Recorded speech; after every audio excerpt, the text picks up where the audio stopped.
কি কৰোঁ পঢ়াত একেবাৰে মন বহুৱাব নোৱাৰোঁ। পঢ়িবলৈ মন একেবাৰেই নাযায়। কেৱল মোবাইলটো লৈহে মনটো গৈ থাকে। মটিভেশ্যনেল ভিডিঅ' চালেও কেৱল তাৰ প্ৰভাৱ 5 মিনিটতকৈ বেছি নাথাকে। 14ৰ পৰা 25 বছৰৰ বয়সৰ এই সময়খিনি এনে এক সময়, যি সময়ত জীৱনটোৱে এক নতুন গতি লয়। এই সময়ছোৱাতেই নিৰ্ধাৰণ কৰে তোমাৰ ভৱিষ্যত। হয়তো তোমাৰ জীৱনটো উজ্জ্বল হ'ব, নাইবা তোমাৰ জীৱনটো ধ্বংসৰ ফালে গতি কৰিব। আজি তুমি নিজকে নিজেই প্ৰশ্ন কৰা, তুমি কি কৰিব বিচৰা? প্ৰশ্ন কৰা, মই জীৱনত কি কৰিম? মা-দেউতাৰ উপাৰ্জনেৰে কিমান দিন চলিম? কিমান দিন? এটা কথা সদায় তুমি মনত ৰাখিবা, ৰজা হ'বলৈ হ'লে সদায় ভিক্ষাৰীৰ দৰে কষ্ট কৰিব লাগিব। সূৰ্যৰ দৰে জিলিকিবলৈ হ'লে সদায় সূৰ্যৰ দৰে তুমি জ্বলিব লাগিব।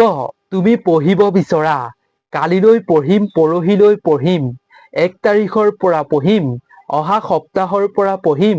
এইদৰে ভাবি থাকোঁতেই তোমাৰ পৰীক্ষাৰ ওচৰ চাপে। আৰু কেতিয়ালৈকে তুমি কালিলৈ পঢ়িম, পৰহিলৈ পঢ়িম, অহা সপ্তাহত পঢ়িম বুলি কৈ থাকিবা? এদিন এনেকুৱা এটা সময় আহিব, যেতিয়া তোমাৰ মৃত্যুৰ সময় আহিব। তেতিয়াও তুমি ক'বা নেকি কালিলৈ পঢ়িম, পৰহিলৈ পঢ়িম, অহা সপ্তাহত পঢ়িম? নিজেই তুমি এবাৰ সেইসকলৰ মুখখনলৈ মনত পেলোৱাচোন। এবাৰ হ'লেও তুমি সেইসকলৰ কথা মনত ভাবাচোন, যিয়ে তোমাক লৈ বহুত আশা কৰিছে, যিয়ে তোমাক লৈ বহুত সপোন দেখিছে। হয়, সেয়া তোমাৰ মা-দেউতাৰ কথাই কৈছোঁ। তেওঁলোকে তোমাক লৈ তেওঁলোকৰ মনত কিমান আশা পুহি ৰাখিছে।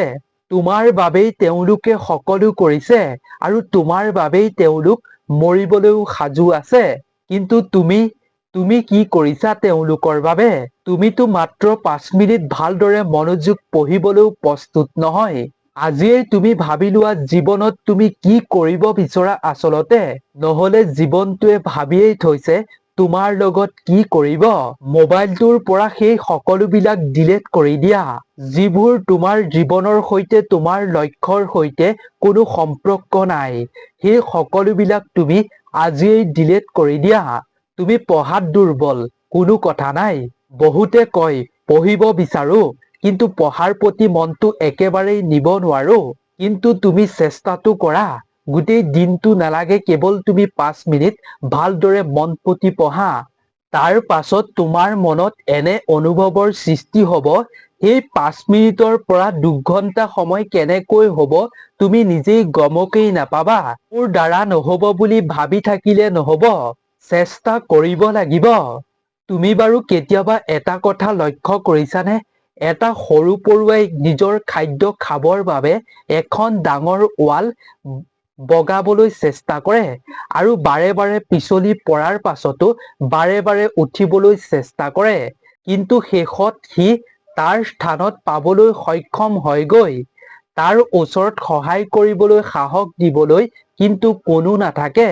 কিন্তু তোমাৰ কাষততো সকলো আছে, সাহস দিবলৈ আছে, সহায় কৰিবলৈ আছে।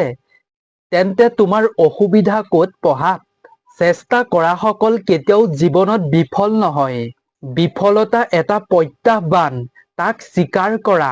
তোমাৰ ভুল ক'ত হৈছে আচলতে তাক শুধৰাবলৈ চেষ্টা কৰা। যেতিয়ালৈকে তুমি সফল নোহোৱা, তেতিয়ালৈকে টোপনি, আৰাম এই সকলোবিলাক ত্যাগ কৰা। জীৱনত জীয়াই থাকিবলৈ হ'লে যুদ্ধ কৰিবই লাগিব। যুদ্ধৰ মৈদামৰ পৰা কেতিয়াও পলাবলৈ চেষ্টা নকৰিবা। কষ্টৰ অবিহনে কোনো বিজয় নহয়। চেষ্টাৰ অবিহনে কোনো জয় নহয়। তুমি এনেকুৱা এটা কিবা নহয় কিবা মটিভেশ্যনেল বিষয় বিচৰা, যিয়ে তোমাক পঢ়িবলৈ বাধ্য কৰায়। নিজৰ অস্তিত্বক এই পৃথিৱীত যদি জীয়াই ৰাখিব বিচৰা, তেন্তে পঢ়িবই লাগিব। নিজৰ শত্ৰুৰ সন্মুখত যদি জয় দেখুৱাব বিচৰা, তেন্তে পঢ়া। মা-দেউতাৰ বাবে পঢ়া। তেওঁলোকৰ বাবে তুমিয়েই আশা, তুমিয়েই ভৰসা। জীৱনটো যদি সুন্দৰকৈ উপভোগ কৰিব বিচাৰা, তেন্তে আজিৰ পৰা, এই মুহূৰ্তৰ পৰাই কষ্ট কৰিবলৈ আৰম্ভ কৰা। নহ'লে আজি যি কষ্ট তোমাৰ বাবে বলে নোৱাৰা শিল যেন লাগিছে, এদিন সেই শিলকে ভাঙি আনৰ পদূলিৰে ঘূৰি তুমি তোমাৰ নিজৰ পেটৰ ভাত মুঠি যোগাৰ কৰিব লাগিব। প্ৰতিজন মানুহৰে নিজৰ জীৱনটোক লৈ এটা সপোন থাকে। যি সপোন পূৰাবলৈ হলে তেওঁ জীৱন মৰণৰ সৈতে যুঁজিবলৈ সাজু থাকে।